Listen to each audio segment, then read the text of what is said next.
KPU Bangli terus mengingatkan caleg terpilih hasil pemilu 2024 segera menyetorkan tanda terima laporan harta kekayaan penyelenggara negara LHKPN. Sesuai ketentuan tanda bukti, LHKPN harus sudah disetorkan ke KPU paling lambat 22 Juli atau 21 hari sebelum hari pelantikan.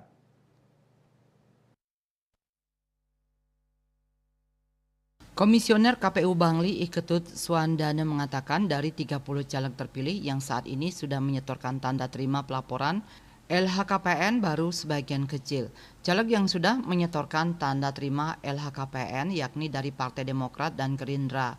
Sedangkan caleg dari PDIP menurut informasi yang diterimanya akan menyetorkan tanda terima LHKPN secara kolektif. Pihaknya selama ini sudah terus mengingatkan caleg terpilih agar segera menyetorkan tanda terima LHKPN ke KPU. Bahkan dalam rapat yang digelar baru-baru ini, pihaknya meminta caleg terpilih lewat parpol untuk segera dan terus berkoordinasi dan berkomunikasi dengan KPK. Tanda terima pelaporan LHKPN wajib disetorkan caleg terpilih sebagai syarat pelantikan.